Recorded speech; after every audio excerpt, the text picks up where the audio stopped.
Hello दोस्तों, इस video में हम स्टार्ट करेंगे CMA फाउंडेशन कॉस्ट अकाउंटिंग का चैप्टर नंबर 3 का वन शॉट मैराथन रिवीजन। दोस्तों, इस चैप्टर का नाम क्या है? Definition of cost, cost centre, cost unit and cost driver. जो लिखा हुआ है डेफिनेशन ऑफ कॉस्ट, इसको आप चैप्टर नंबर 1 और चैप्टर नंबर 5 में भी पढ़ चुके होंगे। ये दोनों ऑलरेडी अपलोडेड है, फिर भी मैं आपको एक बार यहाँ पर वापस से समझा दूंगा ताकि आपको सब कुछ याद आ जाएगा। कॉस्ट सेंटर, नाम सही समझ में आ रहा है कि कॉस्ट का क्या होता है? सेंटर होता है। ठीक है, क्लियर है? फिलहाल इतना ही समझो, बाकी डिटेल में अपन करेंगे। कॉस्ट यूनिट मतलब क्या होता है कि प्रोडक्ट की मेजरमेंट के लिए हम लोग यूज करते हैं कॉस्ट यूनिट का। जैसे कि आप इलेक्ट्रिसिटी के लिए क्या यूज करोगे? किलोवाट आवर, ऐसा। वैसे ही अगर बात करूँ किसी को कोई जैसे कपड़ा है तो उसके लिए मीटर या केजी, ऐसा। क्लियर है? फिर क्या लिखा है? Cost driver. मैं आपको इसका एग्जांपल के थ्रू समझाता हूँ। आप ही एग्जांपल लेता हूँ। जैसे कि मान लो आप यूज करते हो बाइक, ठीक है? तो बाइक बाइक का भी आपको मेंटेनेंस वगैरह करवाना पड़ता होगा।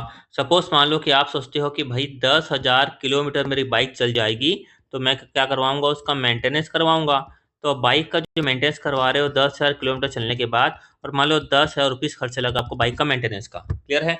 तो जो मेंटेनेंस का खर्चा लगा है 10,000 रुपीज़, जो मेंटेनेंस खर्चा लगा है 10,000 रुपीज़, तो उसका कॉस्ट ड्राइवर क्या होगा?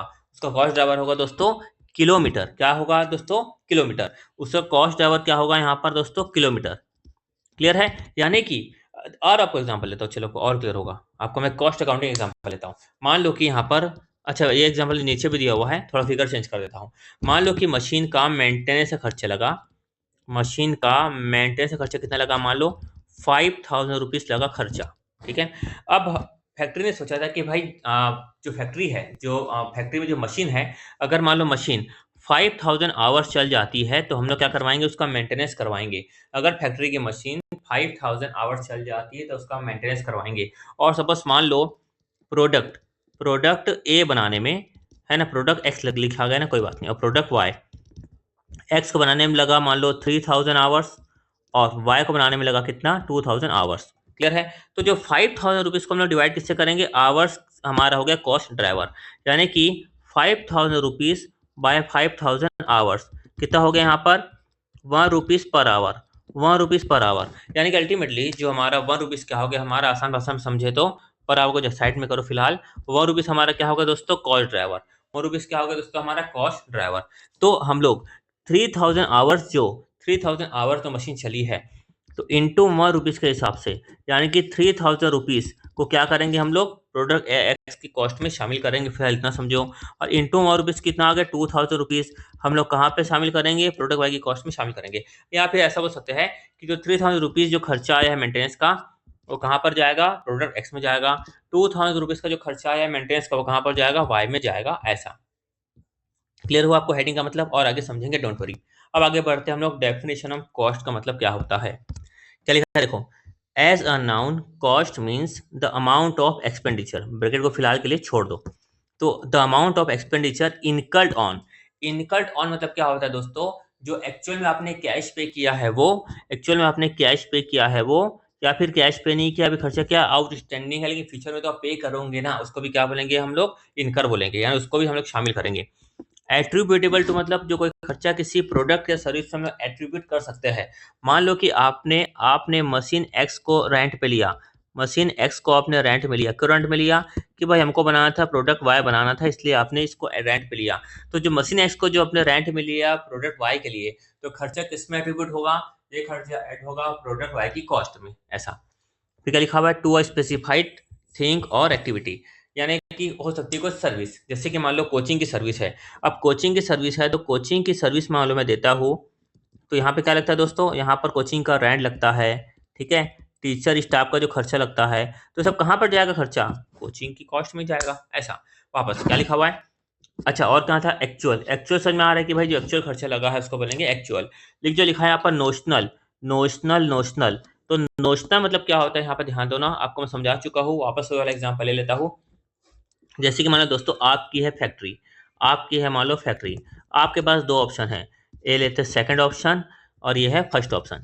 सेकंड ऑप्शन आपके पास क्या है कि एक काम करो, फैक्ट्री को दे दो रेंट में, और फैक्ट्री को अगर आप रेंट में देते हो तो मान लो 2 लाख रुपए का रेंट आता है पर मंथ, और आप खुद क्या करोगे? खुद करोगे जॉब। जो आप करोगे तो कितना मिलेगा, 2.8 लाख मिलेगा आपको पर मंथ। ठीक है, तो आपको दिखा है तो नेट बेनिफिट आपको कितना हो रहा है, आपको 2 प्लस 2.8, ये और आपको 4.80 लाख का बेनिफिट हो रहा है पर मंथ में। क्लियर। अच्छा, ऑप्शन क्या था एक और कि आप बोल रहे हो चलो यार काम करता हूँ, मैं खुद से ही कुछ काम स्टार्ट करता हूँ, आजकल स्टार्टअप का जमाना है, तो मैं खुद की फैक्ट्री को यूज करता हूँ खुद के पर्पज के लिए, और आपको यहाँ पर प्रॉफिट कितने का हुआ, आपको यहाँ प्रॉफिट कितने का हुआ, मान लो 5 लाख आपको हुआ प्रॉफिट। अब मैं आपसे पूछता हूँ दोस्तों, आपको कौन सा ऑप्शन चूज करोगे, ये ऑप्शन चूज करोगे कि ये ऑप्शन चूज करोगे, सोचो। सपोज आप बोलते हो कि हम लोग इस चूज करेंगे ऑप्शन नंबर 1, क्योंकि वहाँ पर बेनिफिट ज़्यादा आ रहा है। तो देखो दोस्तों, मैं आपको क्या बताता हूँ कि आप अगर अगर आप 2 लाख रुपए तो आपको वैसे ही मिलता ही, आपको 2 लाख तो वैसे ही मिल, तो 2 लाख आपको ऐसे ही मिलता ही, आप यहाँ पर एक्स्ट्रा कितना कमा रहे हो, आप एक्स्ट्रा कितना कमा रहे हो, 3 लाख कमा रहे हो, तब जाकर कितना हो रहा है, 5 लाख हो रहा है।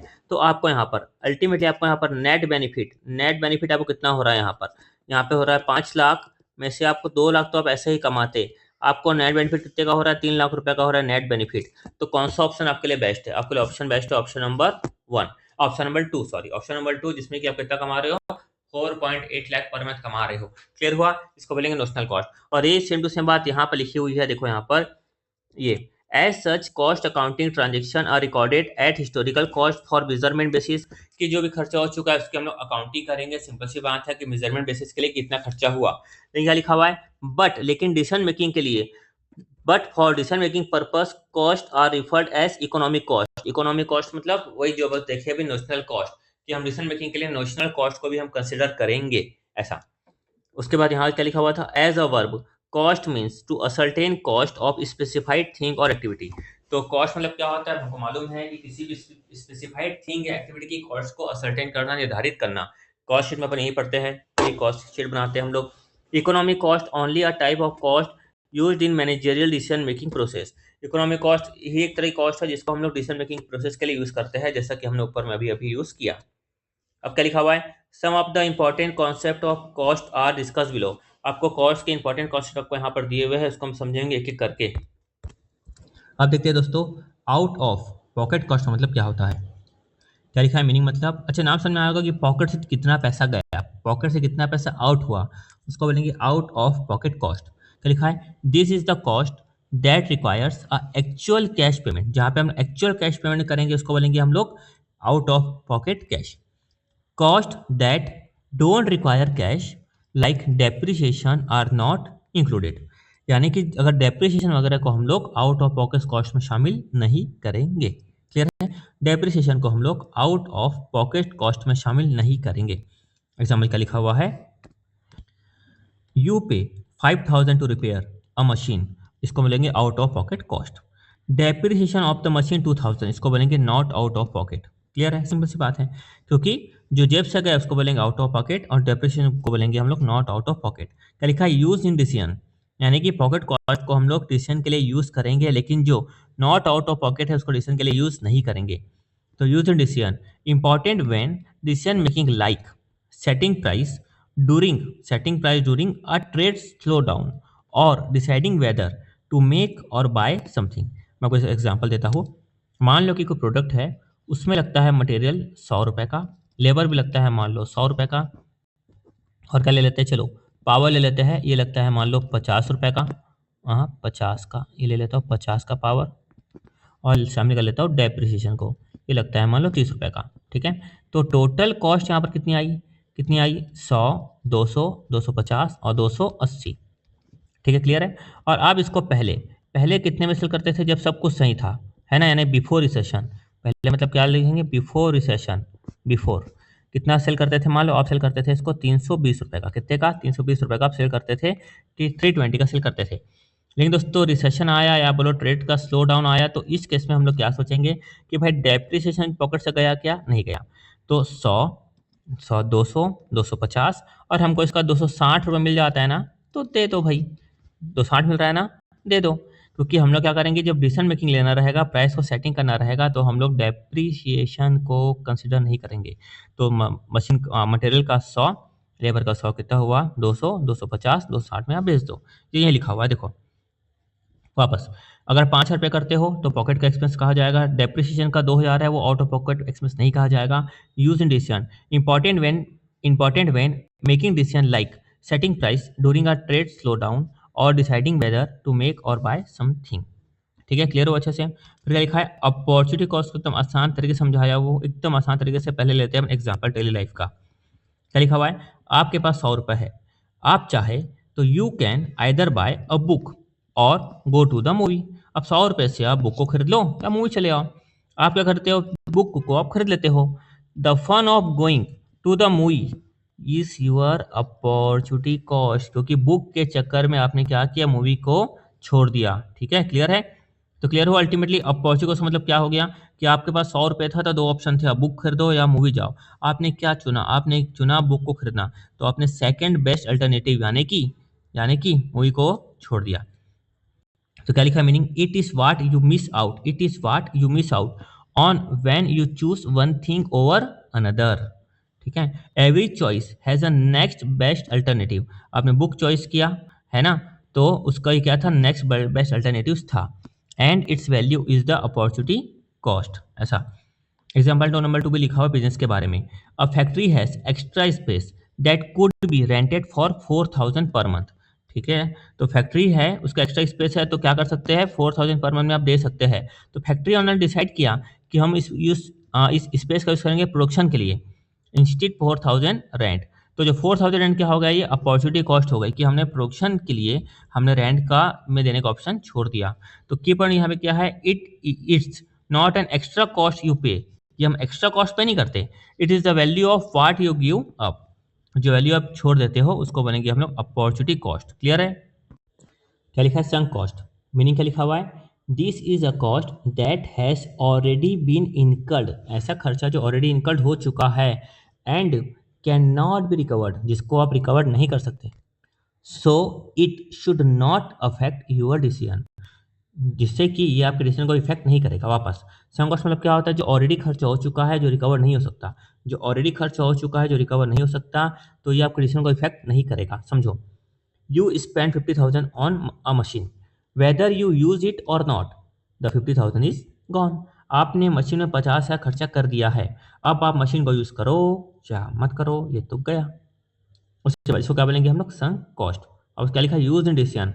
जब डिसीजन की बात होगी तो संक कॉस्ट को हम लोग इग्नोर कर देंगे, और जिसमें फोकस करेंगे, focus only on future cost, जो खर्चा फ्यूचर में लगने वाला है, जो खर्चा फ्यूचर कॉस्ट है, जो खर्चा फ्यूचर कॉस्ट है, सिर्फ उसको ही हम डिसीजन में कंसिडर करेंगे।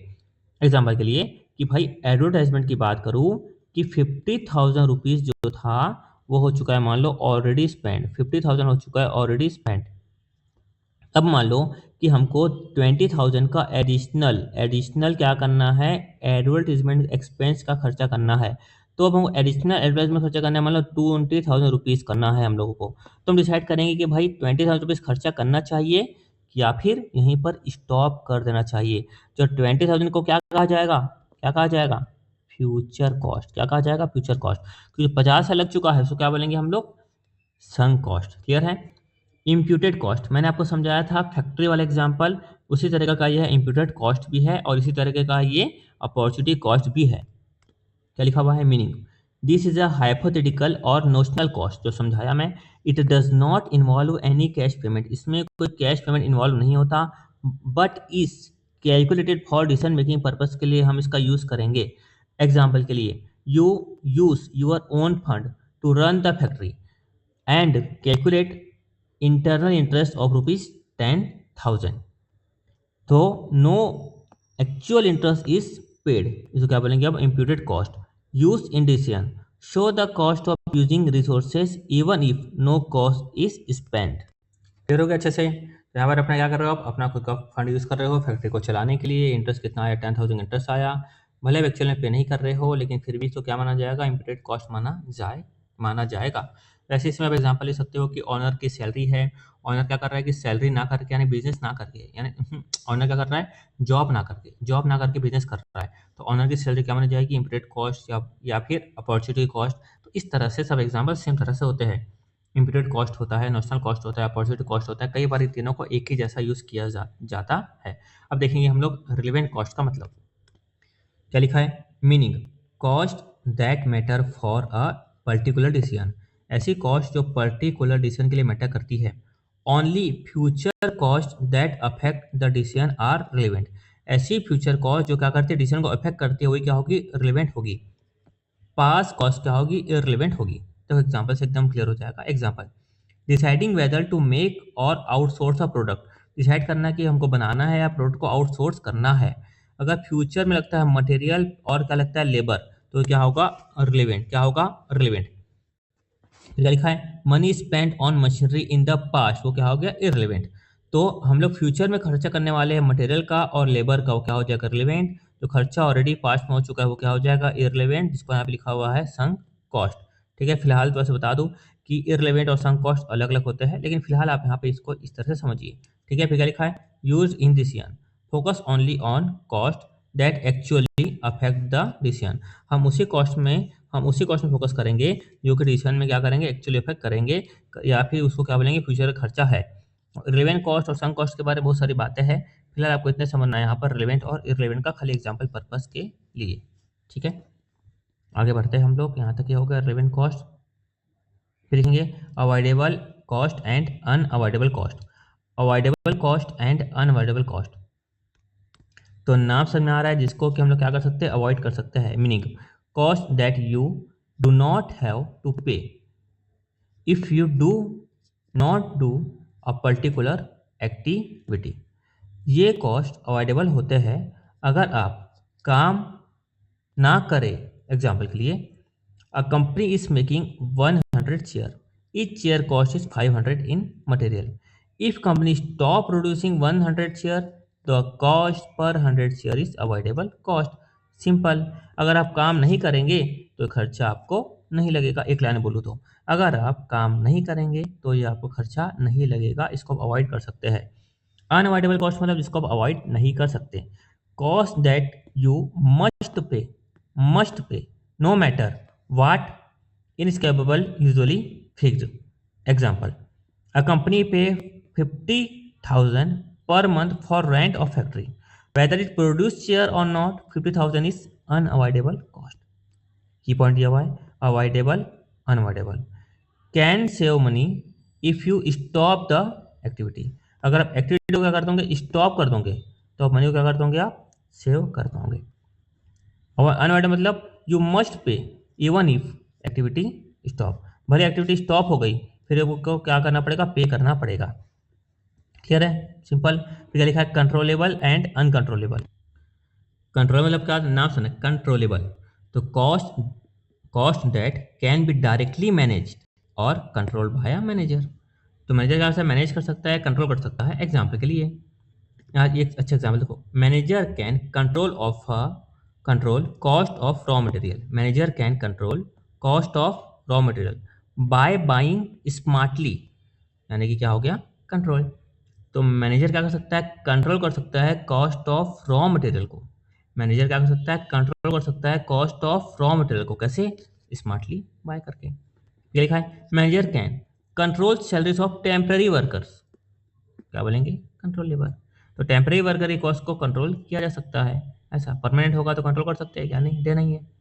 फिर क्या लिखा है, नॉन कंट्रोलेबल, जिसको कि हम लोग कंट्रोल नहीं कर सकते, तो cost date can not be controlled by manager. Example के लिए गवर्नमेंट का टैक्स देना ही है, फैक्ट्री का रेंट देना ही है, इंश्योरेंस का खर्चा देना ही है, क्या हो गया, नॉन कंट्रोलेबल। की पॉइंट का लिखा है, कंट्रोलेबल मतलब क्या होगा, manager can change, non controllable manager can not change. हो गया सिंपल एकदम। फिर चलते हैं अपन लोग कॉस्ट सेंटर की तरफ, इसका समझेंगे अपन सिंपल से एग्जाम्पल। तो नाम समझ में आ रहा होगा, cost centre. A cost center is a small unit, person, machine, department और एक्टिविटी। पर्सन संबंधित हो सकती है, मशीन संबंधित यूनिट भी हो सकती है, डिपार्टमेंट से संबंधित यूनिट भी हो सकती है, और किसी एक्टिविटी से संबंधित यूनिट भी हो सकती है। Where all cost are collected, जहाँ पर सभी कॉस्ट को कलेक्ट किया जाएगा बिफोर फर्दर एनालिसिस करने से पहले। इट हेल्प्स इन रिकॉर्डिंग, ये रिकॉर्डिंग में हेल्प करेगा, कंट्रोलिंग करने में हेल्प करेगा, एंड एंड मैनेजिंग करने में हेल्प करेगा। क्लियर है, तो इसको मतलब रिकॉर्डिंग मतलब कि भाई इस कॉन्सेप्ट का खर्चा ये है, यहाँ पे रिकॉर्ड करो। कंट्रोल तो करना ही है भैया, कंट्रोल तो करते ही रहना पड़ेगा, हमारा खर्चा बजट से ऊपर नहीं होना चाहिए, और मैनेज तो करते रहना पड़ेगा, कॉस्ट अकाउंटिंग है। वापस डेफिनेशन का लिखा हुआ है, any production services location function activity और equipment where a cost are accumulated. तो वही सन में आ रहा है कि कॉस्ट जहाँ पर अक्यूमुलेट की जाती है।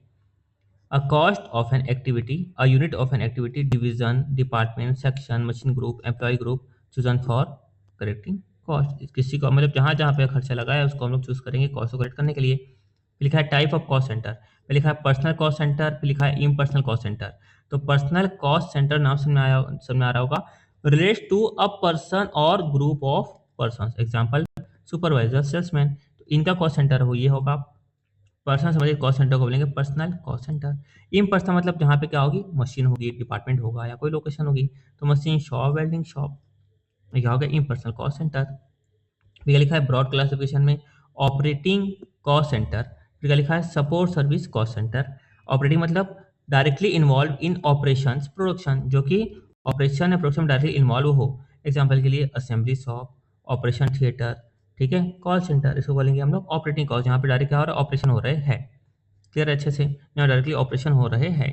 उसके बाद सपोर्ट सर्विस, यानी कि providing support to operating centre, एक power house, maintenance, store, transport service etcetera. तो ये सब क्या करते हैं, सपोर्ट देते हैं ना, तभी तो बिजनेस चलेगा एंड तभी तो मैन्युफैक्चरिंग होगी।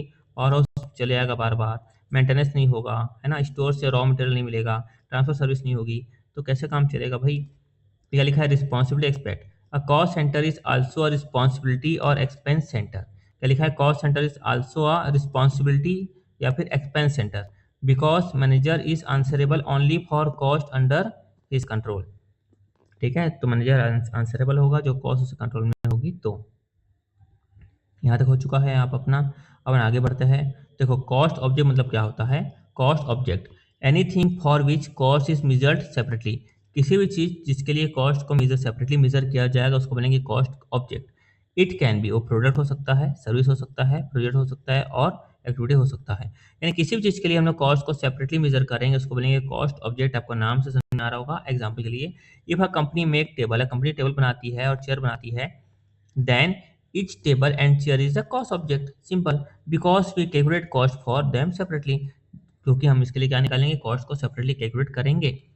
कॉस्ट यूनिट्स बताया था इसके पहले भी, a unit measure of a product और service for which cost is express, जिसको हम एक्सप्रेस करेंगे। It is a measurable quantity of a cost object. Example के लिए इलेक्ट्रिसिटी की बात आएगी तो 1 kilowatt hour is cost unit. Transport service को कैसे मेजर करेंगे हम, 1 पैसेंजर पर किलोमीटर और 1 टन पर किलोमीटर इस cost unit. For sugar mill के लिए कैसे बताएंगे हम लोग, 1 kg of sugar is cost unit. ये सब आप कहाँ पढ़ोगे, हल्का फुल्का आप यहाँ पे पढ़ोगे, आप ऑपरेटिंग कॉस्टिंग या सर्विस कॉस्टिंग पढ़ोगे आप सीएमए इंटर में, वहाँ पर आप पढ़ोगे। क्लियर है। तो पैसेंजर सर्विस को मीटर करना है तो 1 पैसेंजर किलोमीटर और 1 टन पर किलोमीटर। शुगर मिल को आ रहेगा तो 1 kg ऑफ शुगर, इस तरह से आप मेजर करोगे। तो वापस से कॉस्ट सेंटर अपन देख चुके हैं, अ प्लेस, पर्सन, मशीन और department where cost are collected and controlled.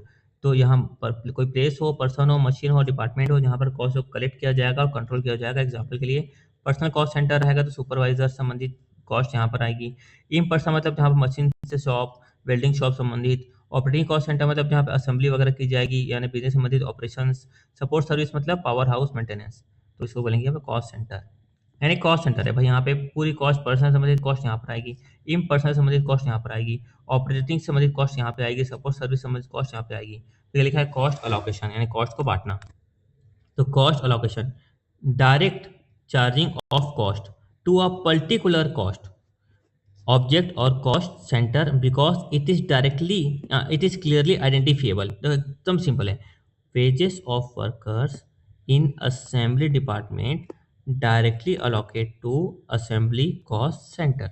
तो असेंबली डिपार्टमेंट की जो कॉस्ट रहेगी, यानी असेंबली डिपार्टमेंट में जो वर्कर ने काम किया है, असेंबली डिपार्टमेंट में जो वर्कर ने काम किया है उनका जो वेजेस है वो डायरेक्टली हम कहाँ अलोकेट करेंगे, असेंबली कॉस्ट सेंटर में अलोकेट करेंगे।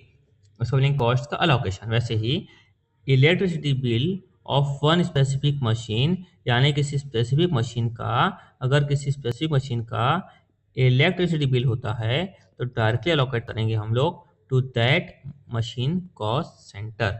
ऐसा अब क्लियर हुआ। तो कॉस्ट अलोकेशन यानी कि जिससे संबंधित होगी वहां पर हम लोग अलोकेट करेंगे, इसलिए लिखा हुआ है direct charging of cost to a particular cost object और कॉस्ट सेंटर।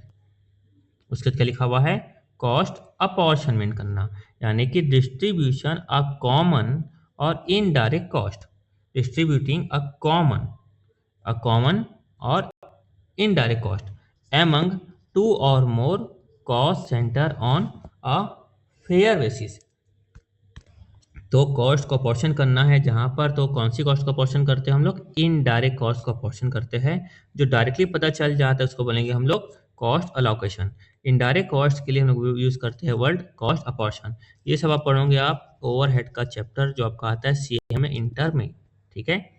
तो distributing a common indirect cost among two और more cost centre on a fair basis पर हम लोग क्या करेंगे, डिस्ट्रीब्यूट करेंगे। एग्जांपल के लिए फैक्ट्री का जो रेंट होता है शेयर्ड बाय असेंबली डिपार्टमेंट भी करेगा और वेल्डिंग डिपार्टमेंट भी करेगा। मान लो फैक्ट्री में दो डिपार्टमेंट है, एक असेंबली है और एक वेल्डिंग है। तो भाई हम लोग सिंपल सी बात है, खर्चा कहाँ चार्ज करेंगे, दोनों में चार्ज करेंगे फेयर बेसिस पर। ऐसा नहीं करेंगे पूरा खर्चा यहाँ चार्ज करते हैं, ऐसा नहीं भाई, दोनों में करना है ऐसा। जब बात करेंगे पेंटिंग डिपार्टमेंट की, है ना, तो based on area square feet use, यानी कि सॉरी यहाँ पे लिखा हुआ था, एक मिनट यहाँ लिखा हुआ था shared by assembly department, building department, painting department based on, कैसे करेंगे हम लोग, बेस्ड ऑन स्क्वायर फीट के हिसाब से बांटेंगे। यानी कि भाई यहाँ पर समझ में आ रहा होगा, ये आपको एक पूरी फैक्ट्री है, ये यहाँ पे है फैक्ट्री, है ना, और इसका हम लोग दे रहे हैं रेंट। और यहाँ पर तीन डिपार्टमेंट, डिपार्टमेंट 1, डिपार्टमेंट 2, डिपार्टमेंट 3। तो इसका रेंट दे रहे हैं मान लो 10,000 रुपीज़। ये यूज़ कर रहा है 3000 स्क्वायर फीट का एरिया, ये यूज़ कर रहा है 2000 स्क्वायर फीट का एरिया, ये यूज़ कर रहा है 5000 स्क्वायर फीट का एरिया। तो हम लोग क्या करेंगे, 10,000 को स्क्वायर फीट के हिसाब से बांट देंगे। तो इस डिपार्टमेंट बांट देंगे 3000 रुपीज़, क्योंकि 3 2 5 5 10, यानी कि एक स्क्वायर फीट कितना आया, 1000 आया। तो 10,000 रुपीज़ बाय 10,000 स्क्वायर फीट, तो एक स्क्वायर फीट कितना आया, 1 रुपया आया। तो 3000 इंटू 1 3000, इसमें आ जाएगा 2000 रुपीज़, यहाँ पे आ जाएगा 5000 रुपीज़, ऐसा। क्लियर है। वैसे क्या लिखा है, कैंटीन एक्सपेंस को हम लोग क्या से बांटेंगे, apportion to all department based on number of employ, ऐसा। उसके बाद यहाँ तक हो गया। फिर आते हैं अपन डेफिनेशन ऑफ कॉस्ट ड्राइवर। जो सबसे शुरुआत में बताया था वही बातें लिखी हुई है। A cost driver is a factor that cause a cost to charge. It is a reason और activity because of which cost is incurred. मैं समझाता हूँ, डोंट वरी, है ना। In activity based costing cost are assign to product service based on cost driver. तो देखो अच्छा, सबसे ऊपर में सबसे पहले जो समझाया था ना, वो सबसे अच्छा एग्जांपल था। देखो यहाँ पर दिखा हुआ है, यहाँ पर एकदम क्लियर हो जाएगा। देखो कॉस्ट ड्राइवर का एग्जांपल जबरदस्त वाला है, न्यूमेरिकल एग्जांपल लिया हूँ मैं यहाँ पर। A company has machine maintenance cost कितनी थी, 1,00,000 रुपीज़ थी। Clear. This cost department on the machine hours use, यानी कि भाई आप अगर इतना आवर आपने यूज़ किया तो उसके हिसाब से आपको मेंटेनेंस करने का 1,00,000 रुपीज़ लगा। तो यहाँ पे कॉस्ट ड्राइवर क्या हो गया, मशीन आवर हो गया। जैसे मैंने बताया था कि आप एक्टिवा चलाते हो तो आप सोचिए कि भाई 10,000 किलोमीटर चलेगी तो मैं उसका मेंटेनेंस करवाऊंगा, ऐसा। तो यहाँ पर इतने आवर चली तो हमने मेंटेनेंस करवाया, तो हमको 1,00,000 रुपीज़ का मशीन मेंटेनेंस कॉस्ट लगा। अब यहाँ पर जो टोटल मशीन आवर्स चला था फैक्ट्री में, कितना मशीन चली थी, 5,000 घंटे चली थी मशीन। अब मशीन चली थी 5,000 घंटे, तो प्रोडक्ट ए ने यूज़ किया था 3,000 घंटे, और प्रोडक्ट बी के लिए मशीन का यूज़ किया था 2,000 घंटे का। तो प्रोडक्ट ए के लिए हमने 3,000 घंटे का मशीन का यूज़ किया था, प्रोडक्ट बी के लिए हमने 2,000 आवर्स का यूज़ किया था। ठीक है, लिखा है allocation of cost using cost driver. Cost driver का यूज़ करके हम लोग कॉस्ट को अलोकेट करेंगे। कॉस्ट पर मशीन आवर कितना आ जाएगा, 1,00,000 बाय 5,000 कितना आया, ₹20 पर आवर। तो 1 घंटे का कितना लगा, 20 लगा। तो 3,000 का कितना लगेगा, यहाँ पर आ जाएगा 6 1 2 3 4 60,000 यहाँ पर आ जाएगा, इंटू 20 यहाँ पर कितना आ जाएगा, 40,000 आ जाएगा, ऐसा। तो कॉस्ट ड्राइवर अल्टीमेटली क्या हो गया, यहाँ पर आवर हो गया। बस ये खत्म होता है आपका चैप्टर नंबर 4। क्लियर हुआ आपको अच्छे से। मैं जितना हुआ डिटेल में एग्जांपल लिया, उसके बाद जो साइड वाला है आप फटाफट पढ़ लेना। ठीक है, इसमें क्या है, मैं चाह रहा था एग्जांपल के साथ हो, इसलिए ये वाली आपको नोट दिया ताकि आपको सब कुछ एग्जांपल के साथ मिल पाए। जैसे आप लिखा हुआ है देखो, एक्टिविटी मान लो मशीन सेटअप है तो नंबर ऑफ सेटअप और सेटअप आवर्स हम लोग लेंगे। इंस्पेक्शन है तो इंस्पेक्शन आवर्स लेंगे। ऑर्डरिंग कॉस्ट है तो नंबर ऑफ ऑर्डर के बेस पर लेंगे। डिलीवरी कॉस्ट है तो नंबर ऑफ डिलीवरी के बेस पर लेंगे। तो जब आप पढ़ोगे एक्टिविटी बेस्ड कॉस्टिंग जो आपके सीएमए इंटर में है, तो वहाँ पर आपको ऐसा कॉस्ट ड्राइवर दिया रहेगा। नहीं दिया रहेगा तो उसके बारे में कुछ हिंट दी रहेगी, डोंट वरी। ठीक है, तो करते हैं class over. Thank you so much.